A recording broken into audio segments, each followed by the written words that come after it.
Welcome to Economics Applied, a podcast sponsored by the Hoover Institution. My name is Stephen Davis. I'm a senior fellow at the Hoover Institution and host of the show.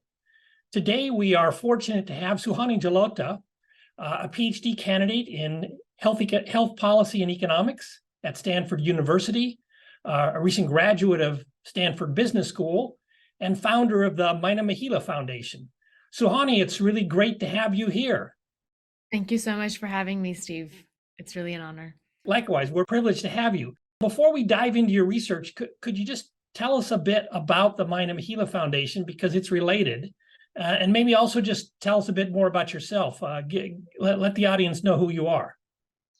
Yeah, thank you. So I started Myna Mahila about 8 years ago now, and I've been working in urban slums in India for even longer. So I was 15 when I first met the women who really changed my life, and they're from the Mumbai slums. And I'd seen them suffering so much, where they were living on railway tracks in these urban slum communities, domestically abused for decades. And I just couldn't understand why they were not up in arms and talking about these issues and considering them to be actually something wrong and something that needed to be changed. So I just couldn't understand why they couldn't see, maybe, or others couldn't see, that this was unjust, that there was something wrong. So I started to just get groups of women together of all different age groups, just to talk about what matters to them. Why are they not speaking up? And I think it was a lot of these conversations that really led me to realize that women didn't seem to have much agency in making their own decisions in this context. And that's how I decided, and along with a few other slum community leaders, to start Myna Mahila to kind of change what was happening. And Myna is a bird that speaks a lot. Mahila means woman in Hindi. And our mission is to really help women speak up about the issues they're most afraid to discuss aloud. So over the last few years, we've started 3 verticals in the organization. One is focused on women's health.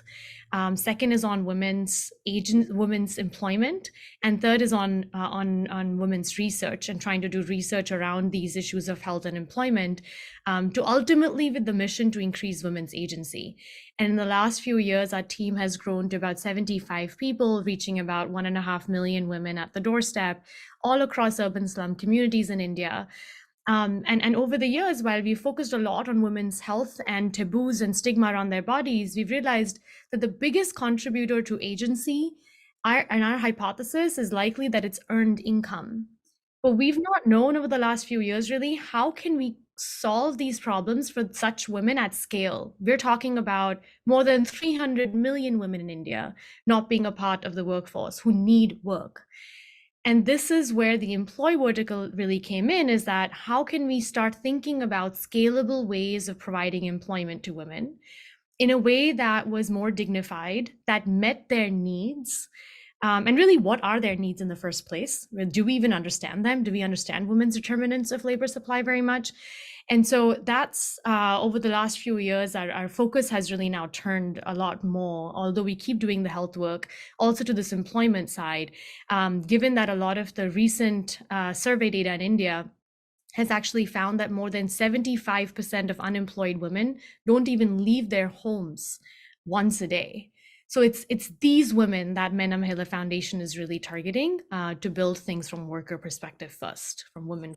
That's extremely useful background, and the audience will see it's highly relevant to the research we're going to talk about, and gives us a sense of where the research is coming from. So that's also very impressive, and I want to segue to the research now, and in particular, I want to talk about a study, a fascinating study that I heard you present at a conference on remote work that was held at Stanford in September. So I just, I'll give a little bit of background context. If I get it wrong, you can of course correct me. But the focus of the study, at least as I took away from your remarks at the conference, was whether and how digital jobs that can be performed on a smartphone could help draw some of these women that you were describing into the workforce and work for pay, sometimes outside the home, sometimes inside the home, but give them earned income and and hopefully increase their agency along the way. And I want to, since I suspect most of our audience is a North American one, I want to just give some numbers that I find helpful for putting your study in context. So you mentioned in the study that fewer than a quarter of women in rural India are working for pay. And that's an extremely low number. And by way of comparison, in the United States, it's more like 75% among working age women are actually working for pay in some way, shape, or form. In your context, and again, correct me if I'm wrong, these women are often either constrained or at least heavily influenced by social norms that emphasize domesticity, staying at home, especially if they're kids, but maybe not even if they're kids. There are societal pressures and pressures inside the family that kind of reinforce these norms and inhibit women from working for pay. So is that kind of a fair characterization of the setting in which your study takes place? Yeah, exactly. And I just want to emphasize that this is even so rural India also has really poor female labor force participation rates, but ironically, even urban India seems to have even lower. And in fact, labor force participation rates are lower for more educated women. So as education levels have started to increase, we've actually seen labor force participation rates decline with increased education. And we also see a huge drop between single women and when they get married. So about 60% of single women in the age group of 25 to 29 are in the labor force. And this number is about 20% for married women. This is not just after kids, but right after marriage. Right after marriage. Okay. And so the distinction between marriage and kids is an important one here, because some women, I suspect, especially when they have the kids, they would like to stay home for a while and to focus on the kids. And if they have enough income, then they can do that and still have a good life. But of course, that's not the only factor in play here. So your study focuses on India, but the phenomena you're describing is, of course, much broader than India, which is one of the reasons I think your study is quite important.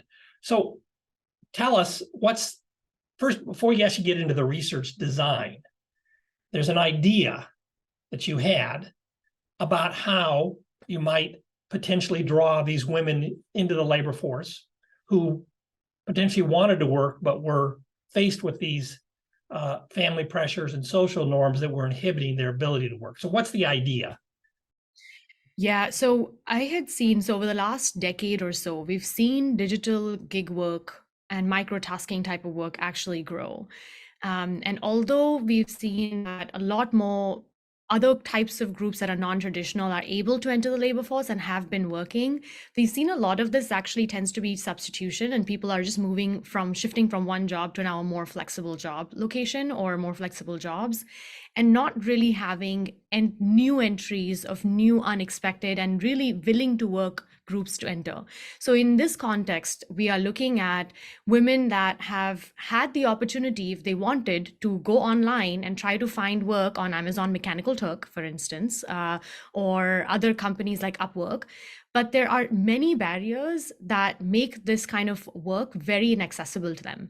So what we basically try to do was, can we take these tasks that are already accessible and can be made accessible on women's own smartphones through these micro tasks, that we convert these larger tasks into smaller segments that women can complete and be paid for at piece rate at a timing of their choice. And in a very low pressure type of an environment that is safe for them. So if it's at home, then can control her own safety, but even in locally controlled office setups, where it is very much in her own community, women only, and that was really important for this work. And that also allows childcare facilities and burden to be also shared and taken care of by other women also working on the platform, creating this community upliftment while providing jobs to women through these digital platforms.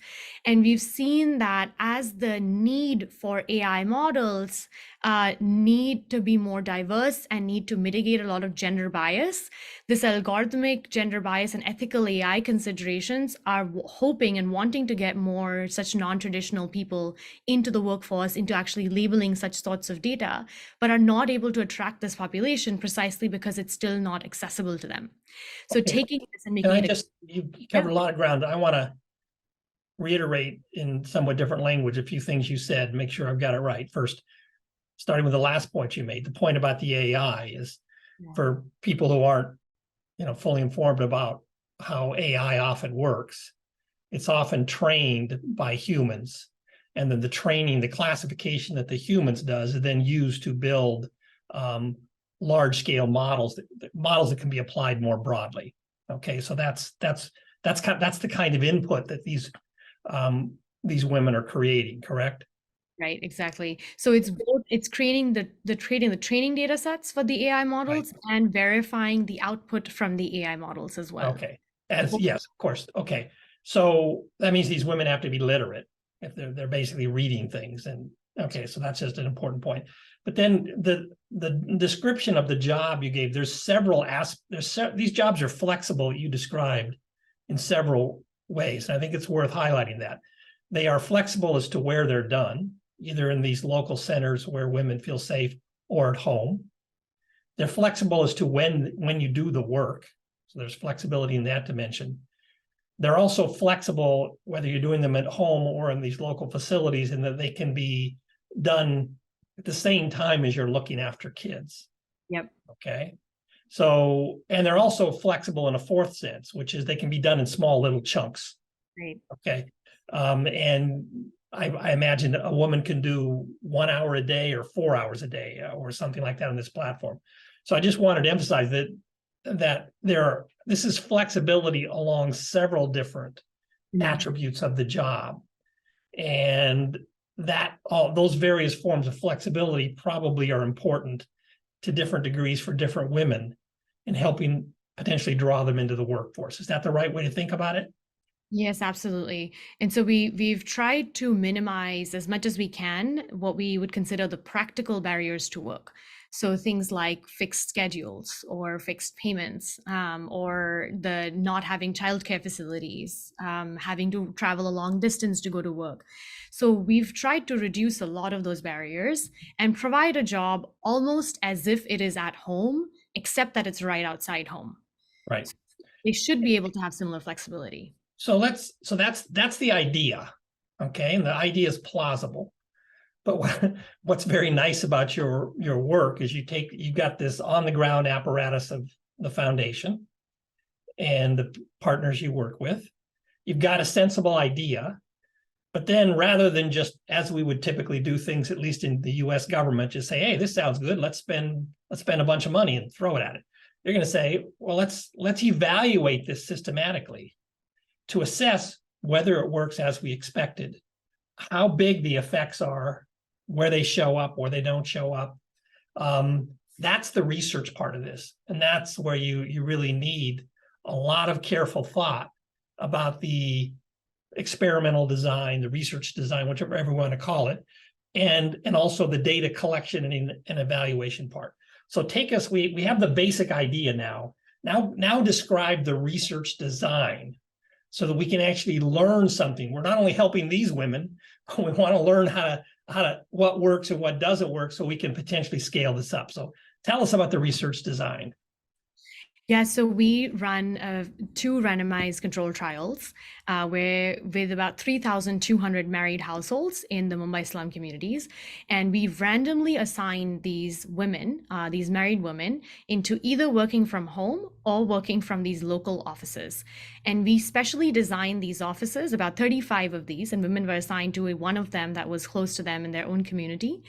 And these offices were newly set up for the purposes of doing this work where women were working on their smartphones. The jobs were identical, both from home and from these local offices. In addition to that, we also cross-randomized women into one of 3 different wage levels. So a low wage was about $60 a month that women could earn up to. So this is if they work about 2 hours a day for 6 days a week. They could earn up to $60 a month. Second wage level, a medium wage, was about $150 a month. And the third was about $300 a month. And this is actually higher than what the husband even could be paid for the household income. So these are pretty, even the $60, even the low wage was pretty significant. And for the okay, so how did you get selected into the candidate of women who would be presented with this opportunity? Yeah, so we What's that? That's an important part of the design. sampling. Yeah, so we were essentially working in slum resettlement communities. These are all government buildings where people were had been moved into from slums. So we had a listing from the government where we randomly selected a few different areas in the city that were close to each other. And then from that list, we listed every single household, basically. This is more than 30,000 households. And then we identified women with our eligibility criteria, which required that women were between the ages of 18 to 45. They were married. They had access to a smartphone because we were not providing the smartphone. They needed to have access to this already. And we also did a mini screening test where women were given these types of sample tasks to do, and we were able to observe whether or not they're doing them correctly. And then the women also we only selected a single woman from a household, so even if there were multiple women, and they needed to be unemployed, which was anyway majority of the women, but we had unemployed married women who were smartphone users essentially as part of our sample. So we had about a 20% eligibility match. And then we started we randomly assigned these women into the different treatment arms, all with equal probability. So we had 6 treatment arms overall, given that we had 2 locations, home and office, and then the 3 different wage levels, the low, medium, and high. And we also had a control group. Make sure I understand. So you selected these neighborhoods in Mumbai, explained how that works. You then identified women who were eligible by your criteria. These are preset criteria. About 20% of the households had a woman who was eligible. Am I correct? Yes. And then you approach these women. And then what fraction of the women you approached took up, and there's the treatment arm where they can work from home, and there's a treatment arm where they go to the local facility. So what was the take-up rate to this offer, so to speak? Yeah, so from home, we see that the take-up rate was about 56%, which is significant. Given that these are all women that are unemployed and they were not working at all. So 56% of them actually start to work on the platform. And from these local facilities, which are so similar, we've tried to minimize a lot of the practical barriers to work. We see that the take-up is 27%. So about half. Also high, but a lot lower. Okay. And how long did the experiment run? The experiment was for 2 to 3 months, the job intervention that the women were doing. And then, as I understand it, you did other things that I know from listening to you talk previously. Yeah. Both facilitate participation, dealing with potential, I don't know how to say it, conflicts within the household. So women had this is something you could do and perhaps not tell your husband about. Right. So explain that to us, how you set that up. Yeah, so in this context, while women were deciding the work, we had about 90% of women had discussed the job with their husbands before making their final decision, according to the women themselves. But although they were sharing this information with their husbands, they were maybe not sharing the wage-related information as to exactly how much they were earning. And we had about 40% of husbands who stated that they had no idea how much their wives were actually getting paid, even as they were working on this platform. So women were hiding information, but we had randomly assigned about 50% of the households to also receive a husband information treatment, where the husbands were also surveyed and provided with this job detailed information to see, does this affect the take-up at all in the family? And also, husbands refused their surveys, as well as a revealed preference for whether or not they actually are accepting of their wife to work. And we found about 30% of husbands outright refused their survey by stating that, I don't want to talk about my wife's work. She can't work anyway, like essentially not allowing her. But just those, if the husband said that in response to your survey, you still offered the woman the opportunity to participate. Is that right? She was offered the opportunity to participate before we spoke to the husband Before, anyway, okay. before. And if the wife also stated, like many wives requested that we do not speak to their husbands, so we did not speak to their husbands in Okay. those cases as well. But we also tried to make sure that in this context, we're not creating any additional conflict at all. But we were definitely, I think, igniting new conversations in families. We do find that at Nline, women for the first time had even discussed working in a job along with their husband, which they had never done before. You may be creating some conflict, but that strikes me as okay. I mean, it seems, given your enterprise, you're going to bump up against some preconceived notions and social norms, then people are going to have different views about those. Yeah, and I think one norm that really came out strongly, which is pretty prevalent in Middle East and South Asia as regions in general, is this parda norm, where essentially it means curtain, where even without these practical barriers, a married woman should be behind the curtain. And should be secluded essentially from outside. And that makes the home-based job, so not just flexible remote work, but really from home, so important. Yeah. So I want to drill a little bit on that. There's, at least to my mind, and you can tell me if you disagree, three different related norms that could be in play. You just described one, which is women should stay in the home and not be seen by outsiders. A second is women are responsible for raising the kids, and that's what they should focus on. Those may overlap, but they're not the same. A third is the woman shouldn't have any control over income in the household, except subject to the husband's oversight. Those are different norms. Do you have a sense? Maybe you can't unpack those. Maybe they're all in play, and you're not really in a position to speak about the relative importance. But I'm just curious, which of those three norms is really the key thing in your context? So we think it's the first, and here's why. So for each of them, the first one is just about seclusion. So we can get at that by understanding whether or not a woman is able to work in a very short time frame job from home and from right outside. The second, on the childcare seems to matter more if it's a longer duration job. This job, women could work even just for half an hour a day. And from our time use surveys, we found that women were spending maybe 6 hours a day on housework and childcare, and that they in fact did have additional time when the children were sleeping or under the supervision of other people in the family as well who were available. And yet, if those women were not working, and we also did not find a difference between women that had young children and did not have young children in take up of office-based jobs. I see. Really didn't seem to be that constraining in this setup. And on the third, about income in general, the women that are not allowed to work even from home are likely the ones who would fall in that category. So the 40% or so who have not taken up the work even from home are part of this category of women that are likely to not be allowed to work, period. Like they would not matter, but the location difference is not likely explained by income. Okay. So we've started to get into the results, but let me just ask you now, why don't you set out for us your main findings as you see it, and then we'll go from there and discuss those. Yeah, so the first is that the take up of these jobs is pretty high overall. So we find that there's this huge latent labor supply that we can tap into. So a large number of housewives can actually do this work.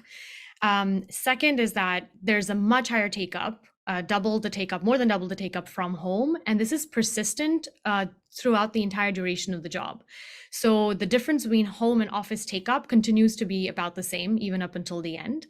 And we do find that office-based jobs do have other benefits as well around social networks gains, and just women are feeling like they have a change in identity as well. So there are other benefits of working from office.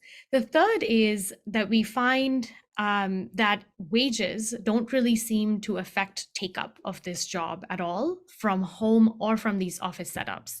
So for women that are being paid between $60 to $300 a month, so that's about a 5-fold increase, we don't see a difference in entry at all. Yeah, because that's pretty striking. But this is just, to use economist speak, this is the extensive margin response we're talking about. Margin response. So, but conditional on accepting this kind of job, how does the wage affect labor supply hours per week? Yeah, so we find that there is much lower retention in the low wage job, Okay. but the medium and the high wage are very similar. There's no difference almost in up until the completions in the intensive margin, both in terms of hours worked, productivity as well between the medium and high wage is not very different at all. But with the low wage, we see lower productivity and lower completion rates and retention overall. So that's where we do see that some level of wage probably matters, but the medium wage seems to be what it's leveling off and plateauing after that. Just to put this into perspective, this medium wage, as you call it, how large is that, say, as a percentage of what the average husband of these women earns? Yeah, it's about 50% of the Okay. household income. Okay. And you didn't mention this today, but again, I recall this from your presentation at the conference. Women have, you encourage, is that right, women to set up their own bank accounts to receive the payments? Right. So that was only after they had accepted the job, only after they did not have an account. Then we opened bank accounts for them as well. So that was under their own name. And what fraction of women are actually having the checks go to their own account rather than their husband's account or a joint account? So about 70% of the women had it in their own accounts, and then the others were mostly joint. Okay, so, but this goes back to your remarks at the outset of our conversation about agency and increasing agency of women over time. I gather the hope here, and it's a plausible one, that for women who are able to participate in these kinds of work programs, it may lead to increases in their agency over time because they're basically controlling more of the income that flows into the household, which obviously means they have direct control over some of the income, but it also may change how their husband, their partner, or their in-laws think about them. Right. As a human being. Can you just comment on that? Is that, I know it's not really, we've stepped outside the scope of the study now because I'm talking about longer term effects, but do you have views on that based on either your personal observations or other research? So this is really in terms of how husbands are viewing the wife's income and how important that is. And whether it alters the decision-making distribution within the household. Yeah, so it seemed that husbands were dismissive of women's incomes and the amount that they were earning. And that seemed particularly true for the high wage arms. And that was a little surprising for us initially, because we found that those husbands were, especially when we were doing the husband surveys, and we found that these husbands were essentially stating that we don't even touch this money. We will not use this money. We have no idea how it's going to be spent because this is hers alone. But this also implies that this money is not going to be used for any of the essential household expenses. So rent and ration food. Okay, but this is from the survey you described earlier. Yeah. And this survey, as I understood it, is undertaken pretty early on in the process.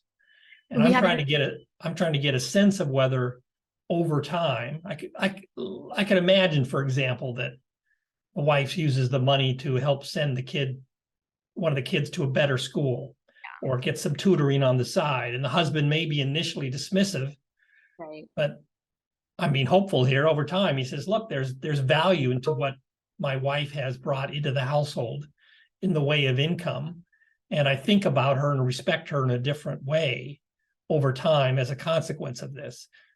Some men may react that way. Some may not. Some may react negatively. I'm groping here about what are the longer term potential impacts for how the household functions from this kind of intervention. But you're absolutely right. So there are these different types of men, and I think we categorize them as three types in our study as well. So we call it progressive households, less progressive households, and then conservative households. So it's very likely that in the conservative households, the perception of a wife's income, or especially if it's continued over time, might actually be negatively perceived and might either cause her to drop out or might cause her to hide how much she's earning over time so that it doesn't create conflict in the family. In the progressive households, that's likely to be the reversed, where there's potentially likely to be higher respect for a working woman, and she's able to contribute to the family, and especially even the in-laws might be respecting of the woman in that context. It's this middle group, the less progressive but not yet fully conservative group, that is a little bit unclear how they would react. And we were trying to get at that difference. So essentially, we categorize the households as, if you're not allowed to work at all from home or from outside, then the woman is likely to come from a conservative household. If you're likely to be allowed to work from both locations, you're likely to be from a progressive household. But if you're likely to work from home, but not from outside home for a similar job, then you're in this middle category. And we're interested in looking at, and I think it's not clear exactly what the long-term effects for them could be and in which direction do they really go. And this does probably divide by ethnicity and by type of women as well. So by different religions, we might expect to see different results. By caste, we might expect to see different results. And by income level of the family, we might expect to see. Okay, so this is a pretty complex set of issues here, and requires probably quite a bit more study to come to a firm conclusion on. So I want to go back to the headline results that you described earlier, and you've made it clear, but I want to just reiterate it. The magnitude of the labor supply effects that you're finding, especially when there's an opportunity to work from home, but even when there's the opportunity to work in these local centers, it's enormous. I want to underscore that. There was 56% of the women who, when presented with the opportunity to engage in these jobs on their smartphone at home, said yes. These were women who were not previously working. It was about roughly half that for the women who could go to the nearby center. Those are enormous labor supply effects. Okay, and that just want to reiterate that. So, and you have a model here in which these women are they're not just doing make work. They're doing something, they're providing a kind of labor service which is in demand, and probably increasingly so, given that we're kind of in the incipient phase of a possible AI revolution, in which there's a huge need for this kind of training work and evaluation work. So bottom line is, there seems to be a lot of scope to scale up the kind of intervention you undertook, and ideally get profit-oriented companies to say, look, here's a labor market we can tap to engage in an activity for which we have lots of demand, and this is probably a labor market that will accept lower wages than a comparably skilled market might in other places, other countries, or even men rather than women. So can you speak to that? That strikes me as a really exciting aspect of what you've done, the scaling up possibilities, but speak to that. Yeah, and there's so many companies out there right now that are, especially with AI, LLM models, and just the large language model era that's coming out now, where to train this data, we need particularly invisible voices to be online now. And that makes it even more relevant to bring people's voices who haven't been online before, who are using smartphones for the first time, who are using internet for the first time, to actually start engaging and doing this type of work. So to give you an example of what a task actually looks like, and it can be as simple as something like this, where a woman is reading out a text in her own local dialect and recording herself speaking that particular text. So this creates a speech to text and a text to speech database that is then useful for companies like OpenAI, Microsoft, like Amazon, like Google, to be able to help with, say, things like translations, to be able to create new modules and data sets and information and content in a mix of languages. There's a lot of content now out there in Hindi and English combined, in French and English combined, all of these different languages that haven't actually had much of an online presence in the past. So we need need more such diverse workers, and we don't have enough women's voices out there. So where this really creates bias for the data sets is where sentiment analysis or any aspect that is not as objective, women and men tend to have different distributional responses to these kinds of questions. So this really does make a business case for a lot of companies to get onboarded. And we've seen that with ethical AI concerns and privacy concerns starting to become more of a topic of debate, especially in the Valley. I think we've not had a lot of local companies in India and other places, I think, really rise to this occasion at the moment. So it's a lot more fragmented, but it does require a movement of many companies coming together and recognizing that it's possible to get these people who it was not possible earlier to get online now. COVID has also helped with that, as more people have smartphones now in every house, online learning, and now they have access, it accessible by women. But we can really use this to get a lot more people to work and work accurately. It's not unproductive work. It's actually quite productive. It's quite accurate work that can be done very cheaply from non-centralized offices. Right. Okay. So what's next on your agenda? Just briefly, where are you going? What can we have you back on the show for, 6, 12, 18 months down the road? Yeah, so three things. First is we are very interested in looking at longer term jobs. We had provided 2 to 3 month jobs as part of this experiment. We ran another experiment in West Bengal with, again, only a month-long job. So we want to see longer term jobs and look at their effects of the extensive margin take up, so for a more permanent employment. And also their productivity and retention over time. Second is around identity shifts. So we found that while women from home, even if they continued to work from home, were still considered housewives. And women that worked from office right outside their home were considered working women. How does this identity shift actually create maybe resistance from households to move to the office setup? Or does it create a higher willingness for women to work to be able to overpower the household constraint? We don't know. I think that's another area that we're trying to understand. And how does hybrid models actually also affect identity shifts? Third is on the overall use of such AI jobs for other use cases. So how can we, this is kind of transitioning now from a labor supply problem to a labor demand problem. We've seen that there's huge labor supply for such types of work, but are there enough jobs, and can we provide enough jobs for such skill set of people without having to upskill them dramatically, or how much upskilling would really be required? And so I've been interested in the overall use of LLMs and AI types of jobs now for specific domain use cases to upskill people. Those are all super exciting, those 3 ideas. And please keep me up to speed with what you're doing. I think your work's both fascinating from a research perspective, but also has potentially profoundly valuable social benefits. So I applaud you. I applaud you for the work you're doing, and keep it up. Thank you so much, Steve. Thanks, okay. Thanks a lot for being here. Take care.